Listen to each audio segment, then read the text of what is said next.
cheap way of doing account recovery. Account recovery is a big cost to all of these online services. Everything from your bank down to social networking, you name it. If they can solve the problem in an automated way with some sort of a script that asks you the answer to your questions, then hey, that's kind of like quasi-free. If they have to staff a call center with people, or if they have to do something online, or then there's a direct cost to them. Some of the other ways of doing account recovery take some time. I mean, another thing that you could do that doesn't cost too much, costs a little bit, but I mean, you could, when somebody loses their, can't log into their account, you could maybe send them a postcard in the mail. And it's not a great cost, but everybody is used to kind of instant gratification, and to the point that, I mean, there are people that just plain don't even bother remembering passwords. They just depend on account recovery procedures for those accounts that they don't use regularly.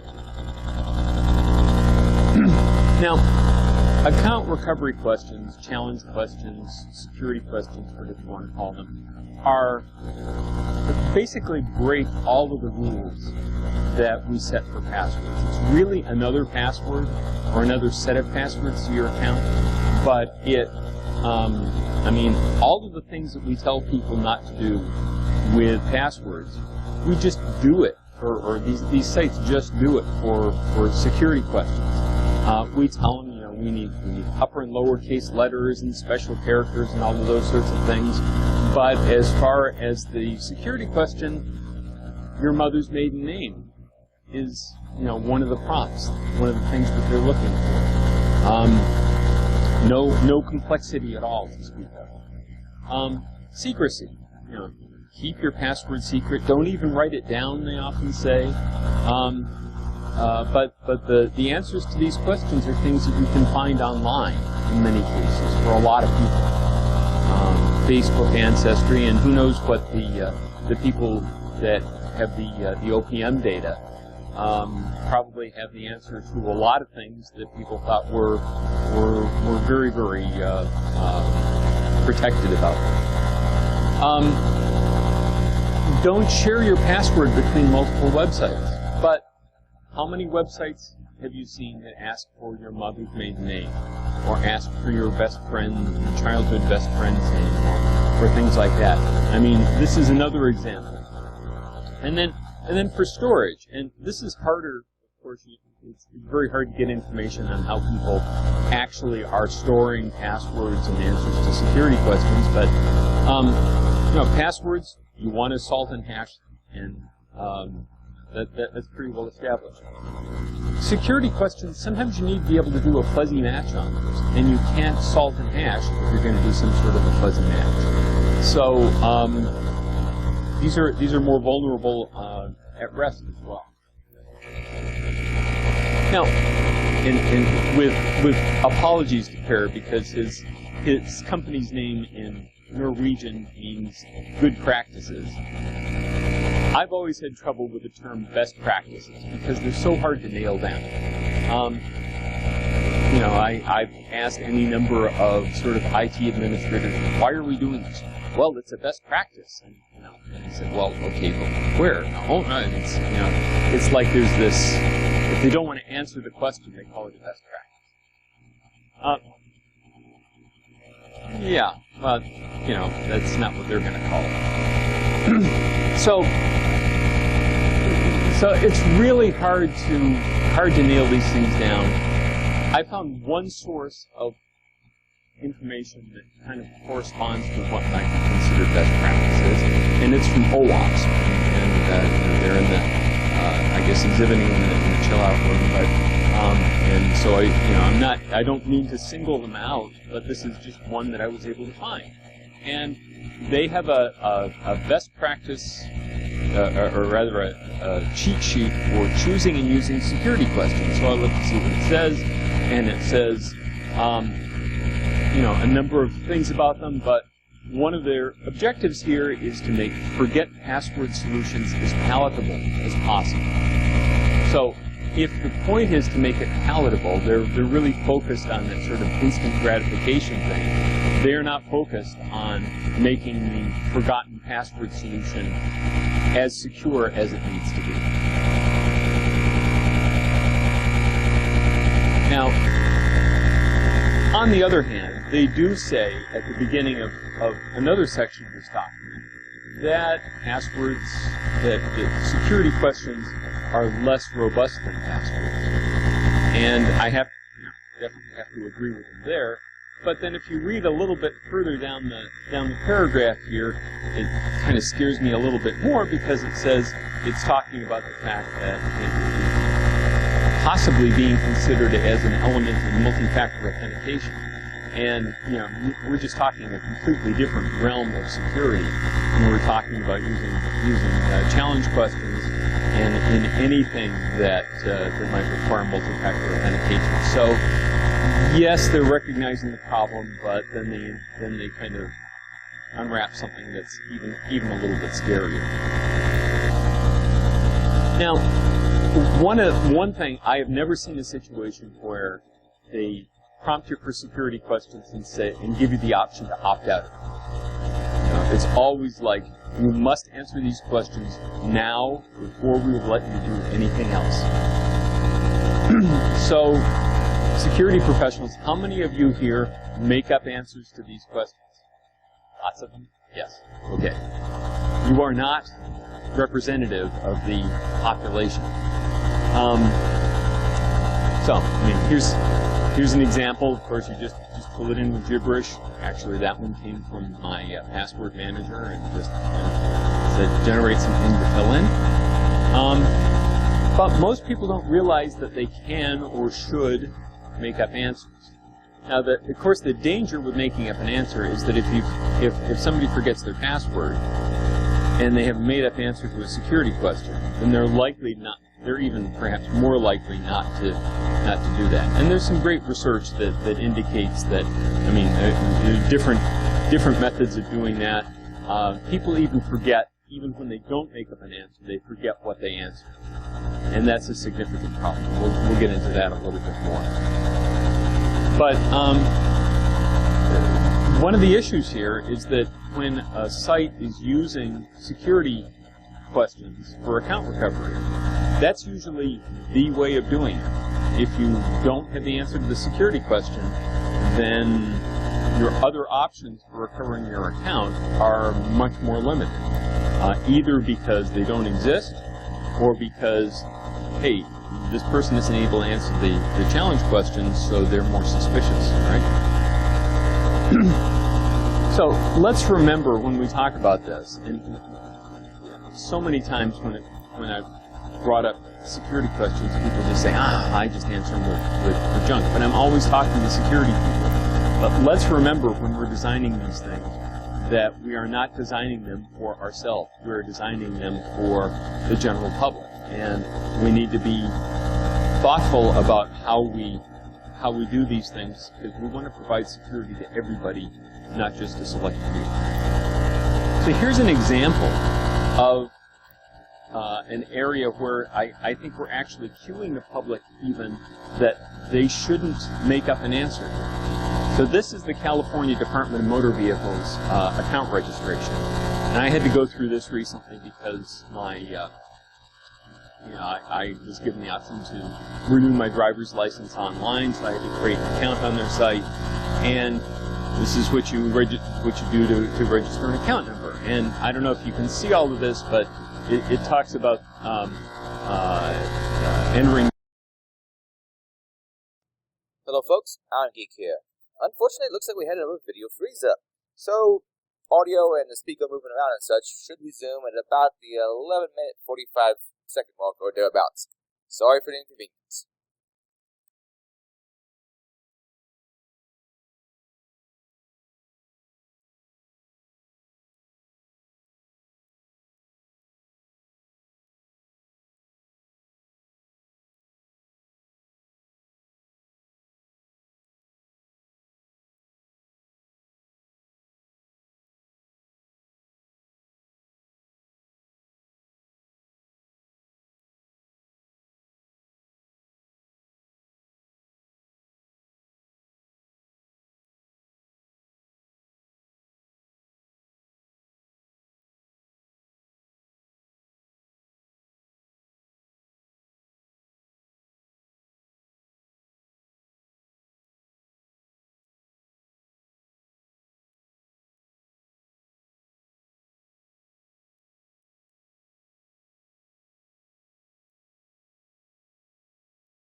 schools are in the area. You can, even the government has websites that allow you to look at all the public schools in a particular area.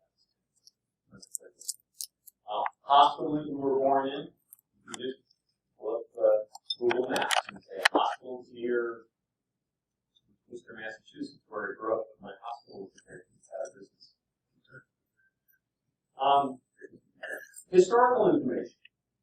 Don't forget there's things like Internet Archive that give you a lot of information about things in the past. I went back to my daughter's elementary school from several years ago, and I was able to look at who the third grade teachers were when she was in third grade. She's 16, so that's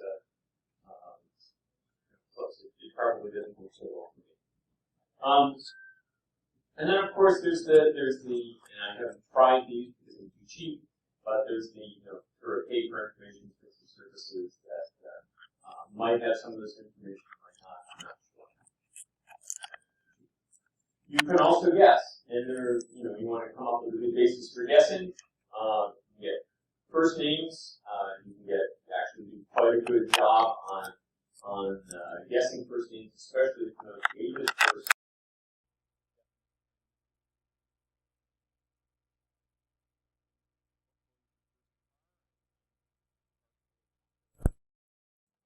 Media, popular pet names, popular team names.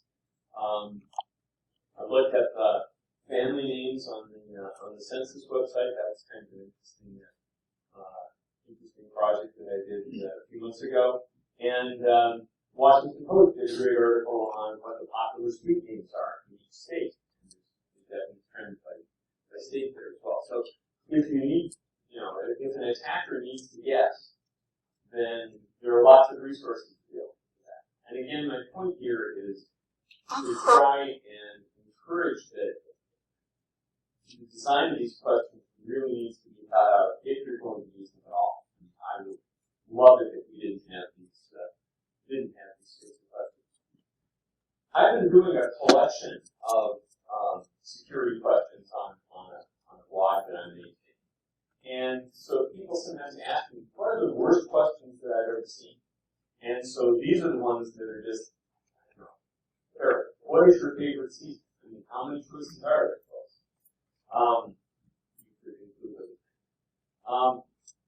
California Department of Motor Vehicles asked, one of their choices for a question is, who was the first president that you voted for? Now that's probably memorable to a lot of people. So there are people who will select that. And unfortunately, people don't select, you give them a list of questions. Most people aren't thinking about which of these questions are going to be secure for me. They're thinking about what are the ones that I can answer. They aren't concerned with the security. And so if there's a whole choice and you have a weak question in there, the whole weakness of the system fails. The whole weakness of the system is greater. What is the year in which you were married? I mean, that not a lot of choices. If you're 30 years old and you're married, then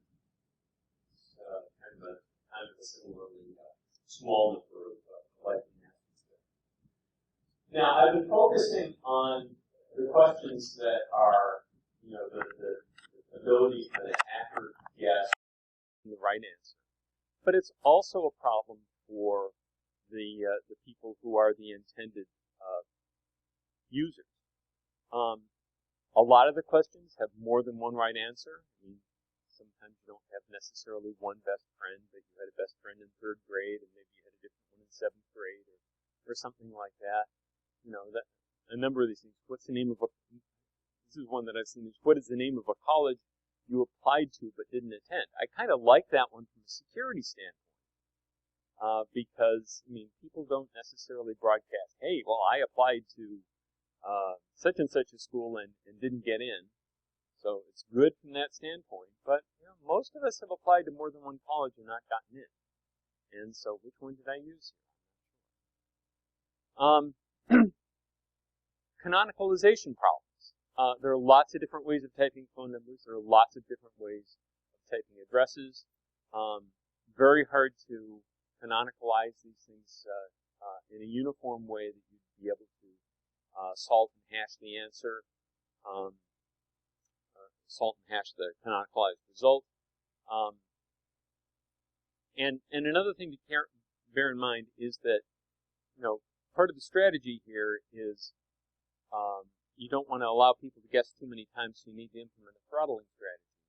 You want to make sure that your throttling strategy doesn't unduly work against the intended user.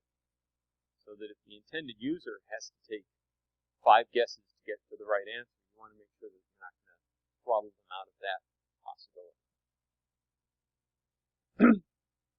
So, I've talked a lot about the problems. What are the things that I would do with security questions?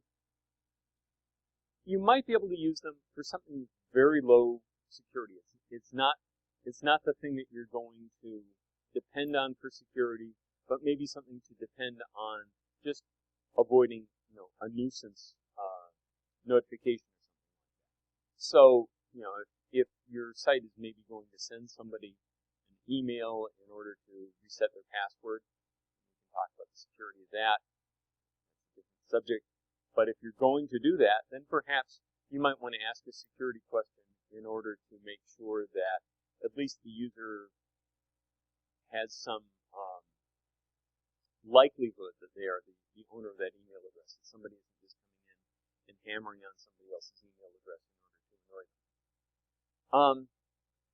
You want to choose questions that are deterministic and have answers that you'll be able to hash and solve. Even if you're going to ask multiple questions, don't expect any real security. Remember that something you know plus something else that you know is not two-factor authentication. And remember that sometimes the attacker is an insider.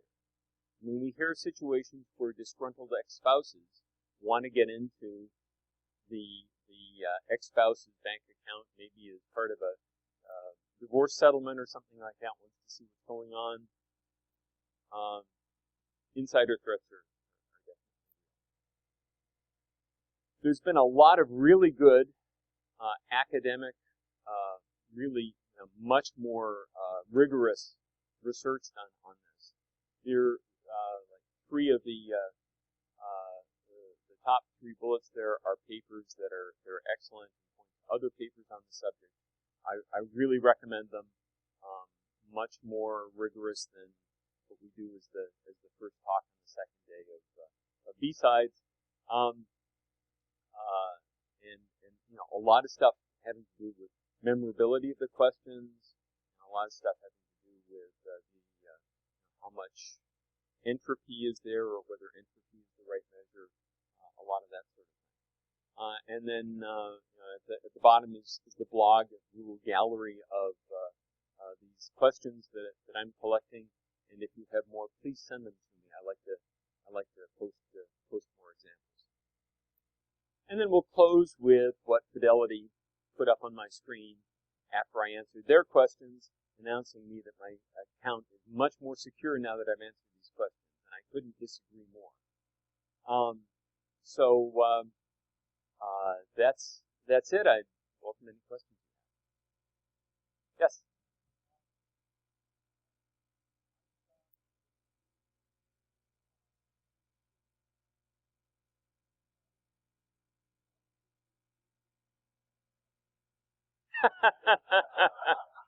Okay, I'll repeat it for the microphone because it's a good one.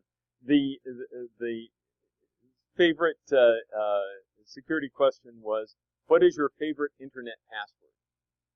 If you've got a screenshot of that, I'd love that.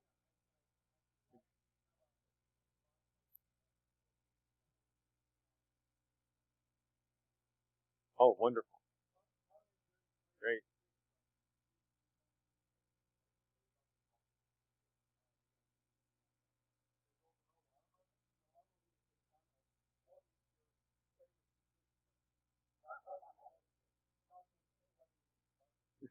Do we have time for one more?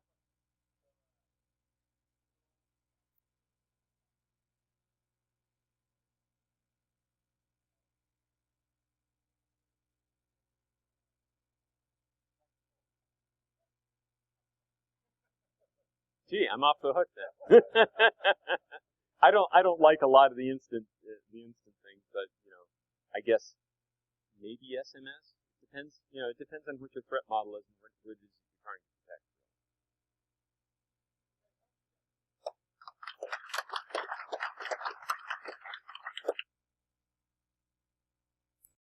It's from Prague in Czech Republic. It's been with us several times before, and here's a nice